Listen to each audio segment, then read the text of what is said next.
ഞാൻ ഒരു ലഞ്ച് പ്രിപ്പറേഷനുമായിട്ടാണ് ഇന്ന് വന്നിരിക്കുന്നത്.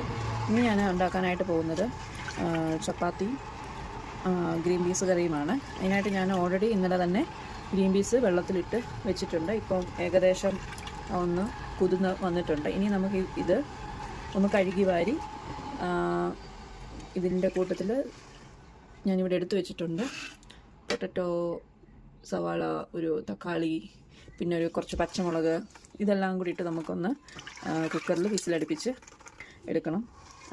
ഞാൻ കഴിഞ്ഞ പ്രാവശ്യം ഉണ്ടാക്കിയപ്പോൾ കുറേ പൊട്ടറ്റോ ഇട്ടു. അതുകൊണ്ട് തന്നെ ഗ്രീൻ പീസിൻ്റെ ഒരു ടേസ്റ്റ് പുറകിലായിരുന്നു. അതുകൊണ്ട് തന്നെ ഈ പ്രാവശ്യം ഞാൻ ഒരു പൊട്ടറ്റോയെ ഇടുന്നുള്ളൂ. അപ്പോൾ നമുക്ക് നേരെ ഇതൊന്ന് കഴുകിയെടുക്കാം. ഇനി ഞാനൊന്ന് കഴുകി എടുക്കാനായിട്ട് പോവാണ്.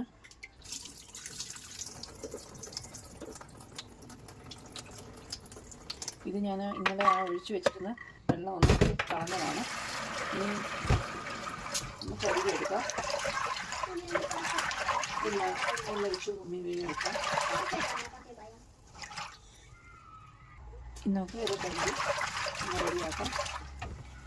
ഒന്നും അതിൻ്റെ അകത്തൊന്നും അടുക്കൊന്നുമില്ല. ഇവിടെ വരുന്നത് നാട്ടിൽ നിന്ന് വരുന്ന ഫസ്റ്റ് ക്വാളിറ്റി ബീൻസാണ്.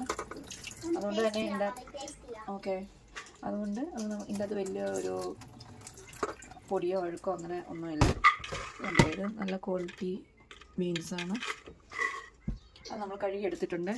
ഇനി ഞാൻ ഗ്രീൻ പീസെല്ലാം കഴുകി വാരിയിട്ടുണ്ട്. ഇനി ഇതിലേക്ക് ഞാനിതങ്ങോട്ട് ഒന്ന് മാറ്റി വെക്കുവാണ്. ഇനി ഞാൻ ഈ സാധനങ്ങളൊക്കെ ഒന്ന് അരിഞ്ഞ് അതിലേക്ക് ഇടാം. ആദ്യം ഞാൻ നമ്മുടെ പൊട്ടറ്റോ ഒന്ന് പീൽ ചെയ്തിട്ട് കഴുകി നമുക്ക് വീണ്ടും അത് കുക്കറിലേക്ക് ഇടാം.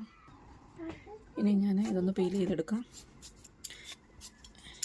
എനിക്ക് ഈ പീലർ ഉപയോഗിച്ച് നമ്മളിങ്ങനെ പീൽ ചെയ്യുമ്പോൾ വളരെ എളുപ്പമായിട്ട് നമുക്ക് പീൽ ചെയ്തെടുക്കാനായിട്ട് പറ്റും. ഞാൻ പണ്ടൊക്കെ ഉപയോഗിക്കുന്നത് നമ്മുടെ കത്തി വെച്ച് തന്നെ ഇങ്ങനെ ചിരണ്ടി എടുക്കുമായിരുന്നു. പക്ഷേ ഇപ്പോൾ ഇത് യൂസ് ചെയ്യുന്നത് കൊണ്ട് തന്നെ വളരെ എളുപ്പത്തിൽ നമുക്ക് പീൽ ചെയ്യാനായിട്ട് പറ്റും. ഇത് ഒരു ലോങ് വീഡിയോ ആയിരിക്കും. കാരണം നമ്മൾ ചെയ്യുന്ന ഇത് ഫുള്ളി അങ്ങ് അപ്ലോഡ് ചെയ്യും. അതുകൊണ്ട് തന്നെ ഇത് കുറച്ച് ലോങ് വീഡിയോ ആയിരിക്കും. ഞാനിതെല്ലാം ഒന്ന് പീൽ ചെയ്തെടുത്തിട്ടുണ്ട്. ഇനി ഇത് നമുക്കൊന്ന് കഴുകി അങ്ങനെ ഈ സാധനം നമ്മൾ വേസ്റ്റൊക്കെ കളഞ്ഞ് ഇനി ഇതൊന്ന് അരിഞ്ഞെടുക്കാം. അരിഞ്ഞിട്ട് കഴുകി ഇതും കുക്കറിലേക്ക് നമുക്കൊന്ന് ഇട്ട് കൊടുക്കണം. ഇങ്ങനെ ഒന്ന് ചെറിയതായിട്ടൊന്ന് അരിഞ്ഞ് കുഴപ്പമൊന്നുമില്ല. ഇത് എന്തായാലും കുക്കറിൽ വേകുന്നതാണ്. അതുകൊണ്ട് എങ്ങനെ കുറച്ച് വലുതായിട്ടാലും കുഴപ്പമൊന്നുമില്ല. ഇങ്ങനെ അങ്ങനെ ഞാനിത് അരിഞ്ഞിട്ടുണ്ട്. ഇത് ഞാൻ ഒന്ന് കഴുകിയെടുക്കാം. ഞാൻ ഈ അരിഞ്ഞ് വെച്ച പൊട്ടറ്റോയൊക്കെ ഒന്ന് കഴുകിയെടുത്തിട്ടുണ്ട്. ഇത് കഴുകി ഇനി കുക്കറിലേക്ക് ഗ്രീൻ പീസിൻ്റെ കൂടെ ഒന്ന് ഇട്ട് കൊടുക്കണം. കഴുകി കിട്ടിയിട്ടുണ്ട് നമുക്ക്. ഇനി ഇതൊന്ന് ഗ്രീൻ പീസിലോട്ട് ഇട്ട് കൊടുക്കാം കുക്കറിലേക്ക്. ഇത് കഴുകി വെച്ചിരിക്കുന്ന ഗ്രീൻ പീസാണ്. ഇതിലേക്ക് ഞാൻ ഈ കഴുകി വാഴിയ പൊട്ടറ്റോയും കൂടെ ഞാൻ ഇട്ട് കൊടുക്കുവാണ്. അങ്ങനെ അത് ഇട്ട് കൊടുത്തിട്ടുണ്ട്. ഇനി ഇതങ്ങോട്ട് ഞാൻ മാറ്റി വെക്കുവാണ്. ഇനി ഇതിലേക്കൊന്ന് അരിഞ്ഞെടുക്കാം. ഇനി നമുക്ക് ഇത് ഓൾറെഡി കട്ട് ചെയ്ത് വെച്ചിരുന്ന സവാളയാണ്. ഈ സവാള ഇത് ഓൾറെഡി ഞാൻ കഴിഞ്ഞ ദിവസം യൂസ് ചെയ്ത സവാളയാണ്. ഇതിൻ്റെ ബാലൻസാണിത്. അപ്പോൾ ഇത് ഞാനൊന്ന് കട്ട് ചെയ്തെടുക്കാം.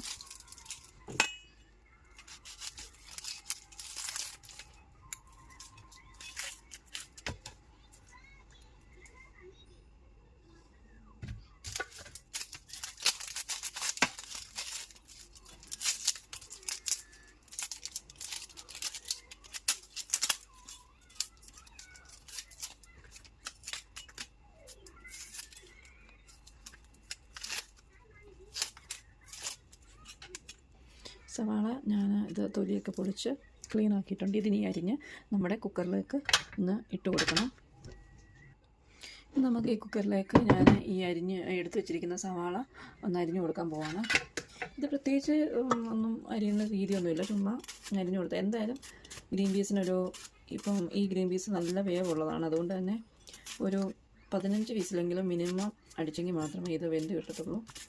അതുകൊണ്ട് തന്നെ അപ്പോഴത്തേക്ക് നമ്മുടെ ഈ പൊട്ടറ്റോയും സവാളയും എല്ലാം അതിൽ വെന്ത് റെഡി ആയിക്കോളും. അത് ജസ്റ്റ് ഒന്ന് അരിഞ്ഞു കൊടുത്താൽ മതി.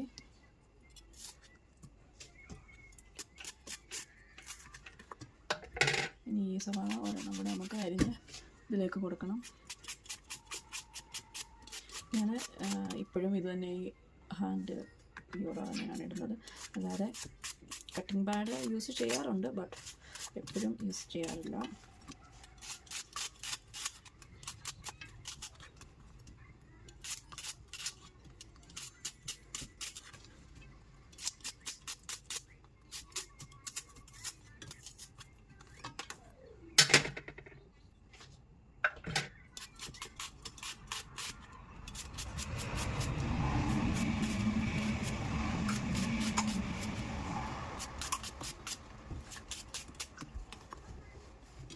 ജസ്റ്റ് ഒന്ന് ചെക്ക് ചെയ്യുകയാണ് ഇത് കൂടുതൽ സവാള ആയോ എന്ന്. അപ്പോൾ എല്ലാം ഇതുകൂടെ നമുക്കൊന്ന് അരിഞ്ഞിട്ട് കൊടുക്കാം.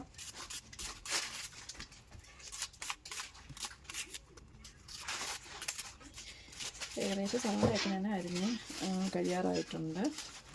ഇനി നമുക്കിതിലേക്ക് ഞാൻ ഒരു തക്കാളിയും കൂടെ ഒന്ന് അരിഞ്ഞ് ചേർക്കുവാണ്. ഞാൻ അത് കട്ട് ചെയ്ത് ഇനി ഒന്ന് കഴുകിയെടുത്ത് അതിലേക്കൊന്ന് ഇട്ട് കൊടുക്കുവാണ്. അത് പറഞ്ഞ പോലെ ജസ്റ്റ് ഒന്ന് കട്ട് ചെയ്താൽ മാത്രം മതി, പെട്ടെന്ന് വേകുന്നതാണല്ലോ. അതുകൊണ്ട് തന്നെ ഇത് ഞാനിങ്ങനെ കട്ട് ചെയ്ത് കൊടുത്തിട്ടുണ്ട്. അങ്ങനെ ഞാൻ ഇതിൻ്റെ എല്ലാ സാധനങ്ങളും ഐറ്റംസ് ഇത് കട്ട് ചെയ്ത് ചേർത്ത് കഴിഞ്ഞ് ഇനി നമുക്ക് പച്ചമുളക് കൂടെ ഉണ്ട്. ഇനി ഞാൻ ഇതിലേക്ക് 2 മുളക് കൂടെ ഇടണം. പച്ചമുളകാണ് നമ്മൾ സാധാരണ മേടിക്കുന്നത്, പക്ഷേ ഈ പ്രാവശ്യം അത് കിട്ടിയില്ല, ഇതാണ് കിട്ടിയത്. ഈ 2 മുളക് ഇതിലേക്കൊന്നിട്ട് കൊടുക്കാം. ഇത് ഞാനൊന്ന് ജസ്റ്റ് ഒന്ന് കീറി ഇതിലേക്ക് ഇടുവാണ്. ഇനിയും thank you okay, that's fine. ഇത് ഞാനിങ്ങനെ ഒന്ന് കട്ട് ചെയ്ത് ഇതിലേക്കൊന്ന് ആഡ് ചെയ്യുവാണ്. ഇത് അത്യാവശ്യം മുഴുത്ത മുളകായതുകൊണ്ടാണ് ഞാനിങ്ങനെ കട്ട് ചെയ്തിട്ടിരിക്കുന്നത്. ഞാനപ്പോൾ ഏകദേശം നമ്മുടെ എല്ലാ സാധനങ്ങളും ഇതിലേക്ക് കട്ട് ചെയ്ത് ഇട്ടിട്ടുണ്ട്. ഇനി നമുക്ക് വെള്ളം ഒഴിച്ച് അതിൽ ഉപ്പ്, ഇനി കുറച്ച് ഉപ്പ് ഇതിലേക്ക് നമുക്ക് ആഡ് ചെയ്ത് കൊടുക്കാം. ഇവിടെ കുറച്ച് ലിമിറ്റഡ് സ്പേസ് ആണ് ഇവിടെ കിച്ചന് വേണ്ടിയിട്ടുള്ളത്, അതുകൊണ്ട് തന്നെ ഞാൻ ഇങ്ങനെ കൂടെ നമ്മൾ ചെയ്തതെല്ലാം ഇവിടുന്ന് ക്ലിയർ ആക്കും, അല്ലെങ്കിൽ ഇവിടെ ഒട്ടും തന്നെ സ്പേസ് കിട്ടത്തില്ല. അതാണ്. അപ്പോൾ നമ്മൾ അരിഞ്ഞു വെച്ചിരുന്ന ഇത് ഇവിടെ ഇരിപ്പുണ്ട്, റെഡി ആയിട്ടുണ്ട്. ഇനി ഞാൻ അതിലേക്ക് ഉപ്പിടുവാണ്. നമുക്ക് ഇതിലേക്കൊന്ന് ഉപ്പിട്ട് കൊടുക്കാം. കുറച്ച് ഉപ്പേ ഇടുന്നുള്ളൂ, ബാക്കി പിന്നെ കടുക് വറക്കുമ്പോൾ ഉപ്പിടാം. ഇനി ഇതിലേക്ക് ഞാൻ ഇടുന്നത് മഞ്ഞൾപ്പൊടി നമുക്ക് കുറച്ചിട്ട് കൊടുക്കാം. ഇതിലേക്ക് ഞാൻ കുറച്ച് മഞ്ഞൾപ്പൊടി ഇടുന്നുണ്ട്.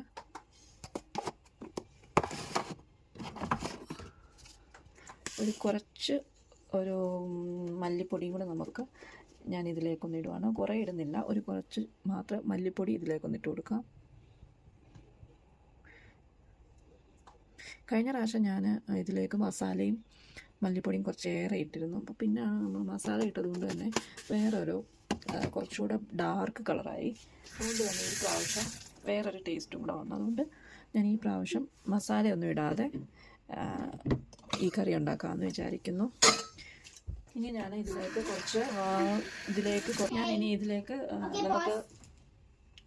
കുറച്ച് വെള്ളം ഞാൻ ഒഴിച്ചു കൊടുക്കുവാണ്. എന്തായാലും ഇതൊരു 15 വിസിലെങ്കിലും മിനിമം അടിച്ചെങ്കിൽ മാത്രമേ ഇത് വേവത്തുള്ളൂ. നല്ല വേവുള്ള ഗ്രീൻ പീസാണ്. അതുകൊണ്ട് നമ്മൾ കുറച്ച് വെള്ളം ഒഴിക്കുമ്പോൾ അത്യാവശ്യം വെള്ളം കൂടെ ഒഴിച്ചു കൊടുക്കണം, അല്ലെങ്കിൽ വിസിലടിക്കുന്ന കൂട്ടത്തിൽ വെള്ളം വറ്റിപ്പോവും. ഇത്രയും ടൈം എടുക്കുന്നുണ്ട്. ഇത് കുറച്ച് വെള്ളം കൂടെ ഞാൻ ഇതിലേക്കൊന്ന് ആഡ് ചെയ്യുകയാണ്. ഞാൻ ഈ ഇട്ട പൊടികളൊക്കെ ഒന്ന് ജസ്റ്റ് ഒന്ന് മിക്സ് ചെയ്തതാണ്, അല്ലെങ്കിൽ വിസിലടിക്കുമ്പോൾ ഇതെല്ലാം കൂടെ മുകളിലോട്ട് ഒന്ന് വിസിലെല്ലാം കൂടെ അടങ്ങും. ഇനി നമുക്ക് ഈ കുക്കറൊന്ന് അടച്ച് വെച്ചിട്ട് വേവിച്ച് കൊടുക്കാം. ഇത് അടയ്ക്കുവാണ്. അടച്ചിട്ട് ഞാനിത് നമ്മുടെ ബർണറിലേക്കൊന്ന് വെച്ച് കൊടുക്കുവാണ്. വെച്ചിട്ടുണ്ട്. നമുക്ക് ഇതൊന്ന് ഓണാക്കി കൊടുക്കാം. ഞാൻ കുക്കർ അടുത്ത് വെച്ചിട്ടുണ്ട്. നമുക്കിനി ഇതൊന്ന് അവിടെ ഇരുന്നൊന്ന് വേകട്ടെ. ഒരു 15 വിസിലെങ്കിലും, 15 ചില സമയത്ത് ഞാൻ 20 വിസിൽ വരെ അടുപ്പിച്ചിട്ടുണ്ട്.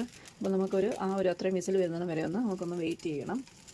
അപ്പോൾ ഞാൻ ആ ഗ്യാപ്പിൽ ഞാൻ ഇപ്പോൾ ഒരു നൂഡിൽസ് ഉണ്ടാക്കാമെന്ന് വിചാരിക്കുന്നു. അപ്പം നൂഡിൽസ് ഉണ്ടാക്കാൻ വേണ്ടിയിട്ട് ഞാൻ പാനിൽ വെള്ളം വെച്ചിട്ടുണ്ട്. ഇനി അതിലേക്ക് ഞാൻ ഈ നൂഡിൽസ് ഒന്ന് പൊടിച്ചൊന്നിട്ട് കൊടുക്കുവാണ്. ഞാൻ ഇങ്ങനെയാണ്, കൈയിൽ തന്നെ ജസ്റ്റ് ഇങ്ങനെ ഒന്ന് പൊടിച്ചിട്ടാൽ മതി.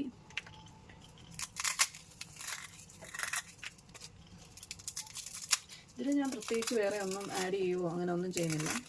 ഇതിലൊരു മസാലയുണ്ട്, ആ മസാല മാത്രമേ ആഡ് ചെയ്യുന്നുള്ളൂ.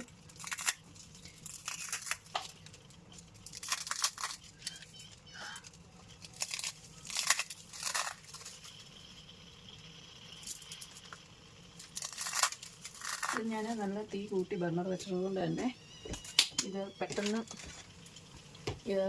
തിളച്ചിട്ടുണ്ട്, വെള്ളം തിളച്ചിട്ടുണ്ട്. ഇനി നമുക്ക് ഞാൻ പുറത്ത് വീണ ഇതൊക്കെ ഒന്ന് തൂത്തെടുക്കട്ടെ, അല്ലെങ്കിൽ ഇവിടെ എല്ലാം ഭയങ്കര മെസ്സാവും.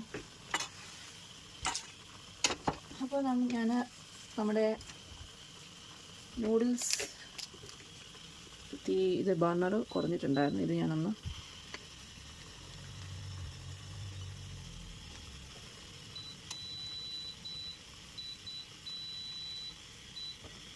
അങ്ങനെ നൂഡിൽസ് അത് അങ്ങനെ ആയിക്കൊണ്ടേ ഇരിക്കണം. ഇനി ഇതിലേക്ക് ഒരു മസാല ഇതിൻ്റെ കൂടെ വന്നിട്ടുണ്ട്. അപ്പോൾ കുറച്ചൊന്ന് വെള്ളമൊക്കെ ഒന്ന് തിളച്ച് നൂഡിൽസൊക്കെ ഒന്ന് വെന്ത് കഴിയുമ്പോഴത്തേക്ക് നമുക്ക് ഈ മസാല അതിലേക്കൊന്ന് ആഡ് ചെയ്ത് കൊടുക്കാം.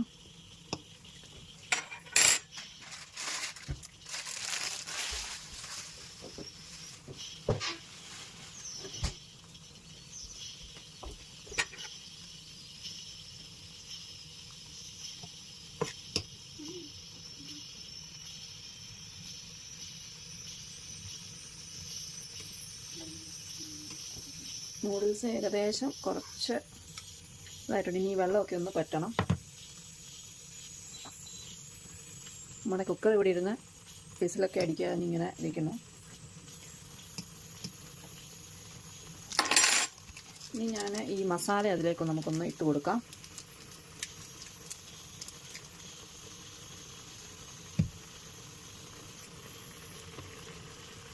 ഞാൻ ഈ മസാല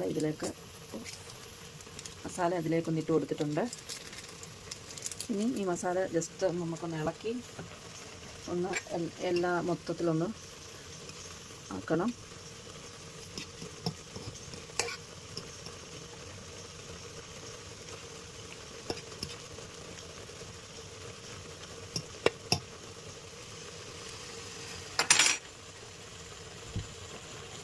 മസാല ഇനി നമുക്ക് ഓൾറെഡി കുക്കർ വിസിലെല്ലാം പോയി എല്ലാം ഇരിക്കുകയാണ്. ഇനി ഒന്ന് ഓപ്പൺ ചെയ്ത് നോക്കാം. നമ്മുടെ ഗ്രീൻ പീസ് എല്ലാം വെന്ത് റെഡി ആയിട്ടുണ്ട്. ഇത് ആ ചുമന്ന മുളകാണ് ആ കിടക്കുന്നത്. ഞാൻ ഓൾറെഡി പാൻ അവിടെ ചൂടാകാൻ വെച്ചിട്ടുണ്ടായിരുന്നു, അതാണ് അവിടെ ഒരു പുക വന്നത്. ഇത് ഏകദേശം എല്ലാം വെന്തിട്ടുണ്ട്. ഓക്കെ, എല്ലാം വെന്തിട്ടുണ്ട്. ഇനി നമുക്കിത് ഒന്ന് എണ്ണ ഒഴിച്ച് പാൻ അടുപ്പേൽ വെച്ച് കടുക് പൊട്ടിച്ചെടുക്കാം. ഞാൻ അതിനായിട്ട് പാനിലേക്ക് കുറച്ച് എണ്ണ ഒഴിക്കുകയാണ്.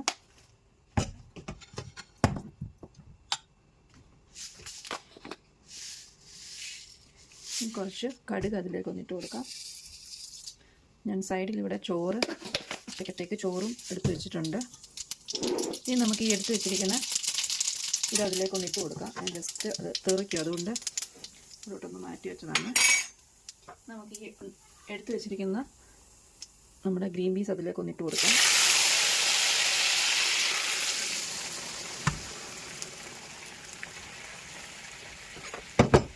പാനിൽ എണ്ണയിലോട്ട് പെട്ടെന്ന് വെള്ളം ഒഴിച്ചിട്ടുണ്ടാകും, അങ്ങനെ പെട്ടെന്നൊന്ന് തെറിച്ചത്. നമുക്കിത് അടുപ്പിലോട്ടൊന്ന് വെച്ച് വേഗം എടുക്കാം. എല്ലാം വെള്ളം തെറിച്ചു, എണ്ണ തെറിച്ചിട്ടുണ്ട്.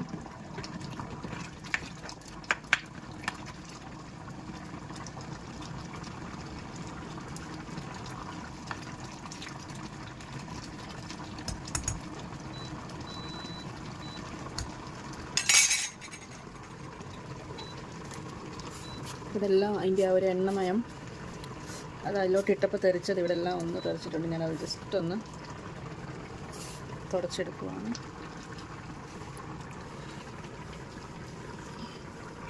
അത് ആ പാൻ കുറച്ചധികം ചൂട് ആയിപ്പോയി, അതുകൊണ്ടാണ് അങ്ങനെ സംഭവിച്ചത്. ഇനി ഉപ്പ് കുറച്ച് കുറവാണ്, അപ്പോൾ ഇനിയും കുറച്ച് നമുക്ക് ഉപ്പ് അതിലേക്കൊന്ന് ആഡ് ചെയ്യണം.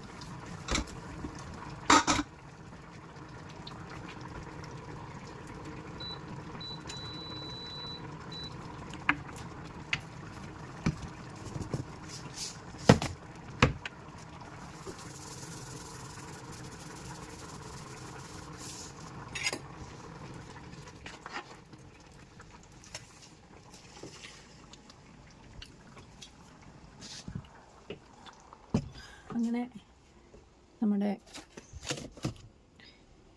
ഗ്രീൻ പീസ് കറി റെഡി ആയിട്ടുണ്ട്. ആ മുളകിൻ്റെയാണ് ആ റെഡ് കളറിലിരിക്കുന്നത്, പിന്നെ തക്കാളിയുടെ ഉണ്ട്. നമ്മുടെ ഗ്രീൻ പീസ് കറി റെഡി ആയിട്ടുണ്ട്. ഇനി ഇത് നമുക്ക് ചോറിൻ്റെ കൂടെയും ചപ്പാത്തിയുടെ കൂടെയൊക്കെ കഴിക്കാവുന്നതാണ്. കുറച്ച് തേങ്ങാപ്പാലൊക്കെ ഒഴിച്ച് കഴിഞ്ഞാൽ വേറൊരു ടേസ്റ്റ് കൂടെ ഇതിൽ കിട്ടും.